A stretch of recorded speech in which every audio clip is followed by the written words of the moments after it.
Yeah.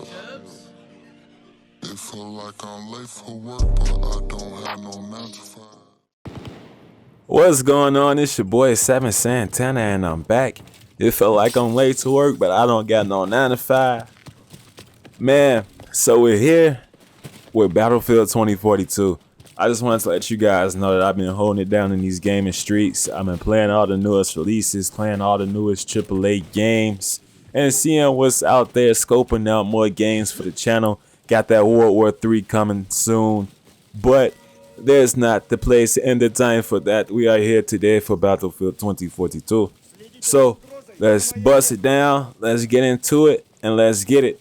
So there's a multitude of things to get into in Battlefield 2042, such as things like horrible hit detection, bullets not registering, like a whole bunch of things that would not make a Battlefield experience great for a lot of obvious reasons, a lot of reasons that make FPS games not great when their netcode is running like garbage. And a lot of truth and fact has come out after this month since Battlefield 2042 has been released, such as how the netcode was not really made to handle 128 players just yet. Apparently they tested these servers out with around 64 to 70 players.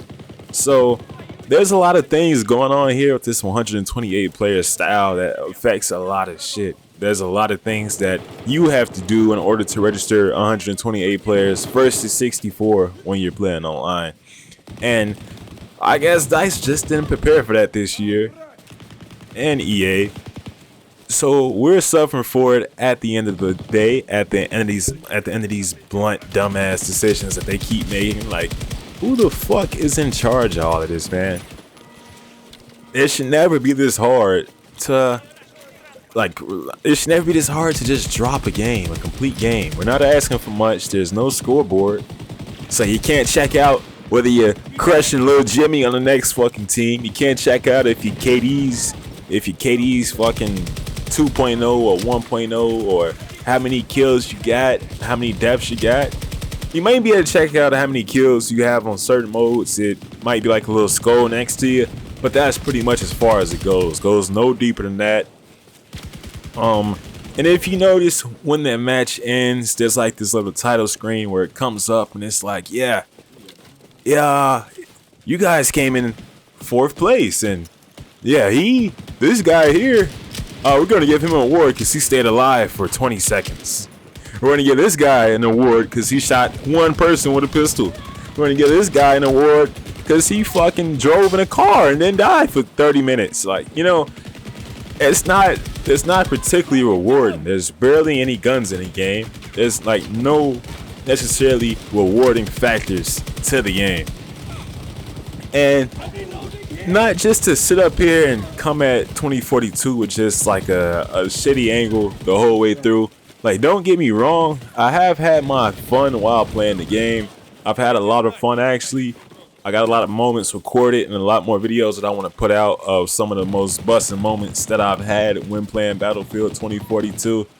A lot of only in Battlefield moments, a lot of busting shit, explosions, helicopters flying through and crashing. A lot of the stuff that looked scripted was going down in these gameplay footages. So I have had my fun with the game, but you know, not to say that it didn't come with its fair share of downsides and disadvantages. One primarily being performance. Performance was literally terrible when this game first dropped, and especially when playing in the beta. It definitely has gotten better though. I can manage my setup right now. I got an RTX 3080 Lenovo Legion 7i, and I run that to my Asus VG37 ultra widescreen monitor, which is the gameplay that you're seeing right here. And usually when I'm not recording anything, I'm playing at I turned ray tracing off, obviously, because there was really no benefit to ray tracing, and it definitely affected performance for nothing too noticeable. So had to turn ray tracing off. I'll probably turn it back on at some point, maybe if they have the ray tracing like how it was in Battlefield 5, where it actually did something. Ray tracing doesn't really do anything in 2042 in this case. So got that turned down. and I'm getting around 65, 70 frames. Sometimes it might drop to like the low 55s, but other than that, frame rates are usually cruising somewhere around 60 to 65 plus, let alone if I run the game on my 4K monitor on a laptop that's built in. So performance has definitely improved. A lot of things definitely have improved with the game since it has dropped. But has it improved enough? Nah. Definitely hasn't improved enough. There's been new leaks that has come out that we aren't going to be getting any new content in 2042 until March of next year, which is far as fuck for this game. Like, it's not to, like, it's make no mistake, they didn't drop this game with a hell of meat on the bones. Like, there's not a lot of stuff to progress. So if they plan on keeping this launch like that all the way up until March, I definitely see this game kind of dying off more than what it already has.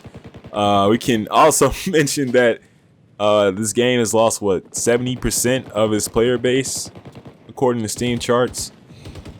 So that's pretty tough. That's pretty tough. Numbers were close to the live amount of players that were playing on Battlefield 5. So a new release compared to a 4 or 3-year-old game, that's pretty tough. And it hasn't even been 2 months yet, so that's pretty tough. That's pretty fucking tough, man. But another side I want to bring into this that I don't hear a lot of people talking about is that other Battlefields also launched in shitty states. Battlefield 5, Battlefield 4, a lot of Battlefields launched in shitty states. I don't know, like Battlefield 5 never played that when that launched because of the whole controversy around that game. Battlefield 4 played that back when it first launched. That shit definitely had a lot of problems on PS4, man. That shit was definitely buggy as hell when it first dropped. But in 2042's case, I honestly don't think there's no excuse. The way they promoted this, like it was just gonna be a fully fulfilling product. Like you're gonna be on here getting like doing Battlefield shit, pretty much. Like, you do Battlefield shit on here, but it's only to a degree, you know. And I'll say that's my position on Battlefield 2042. I like the game only to a degree. It's only fun to a degree. Can't have too much of it. Can't play too much of it. Don't want to burn yourself out. Because if we're not getting content until March, you boys better strap up and hunker and buckle up and hunker down, man. Because it's going to be a drought out here in Battlefield. But yeah, this is pretty much my thoughts on the game right now. It's definitely a disappointment, and it has me worried about the current state of the gaming industry. Cause what the fuck, guys? Like, what's next? Where do we go from here? Cause mostly every new AAA launch that has dropped has been a buggy mess. Shout out to those the PC indie devs that's been holding it down for the gaming industry. A lot of these AAA developers like to steal from the indie devs, and instead of innovating themselves, they wait for indie devs to do it. And in that process, I want to mention that I just copped World War III. I want to say it's like a Battlefield COD mix and mash. It has a lot of Battlefield elements in it, which has me hyped, which has me excited. So I'm definitely gonna want to cover some of that on the channel when I do bust it down.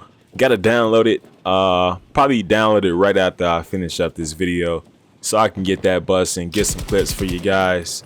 I got a lot of stuff coming. We definitely talk about Halo. We're gonna talk about all of that good shit, all of that goodness. But yeah, it's been your boy 7 Santana, and I'm out.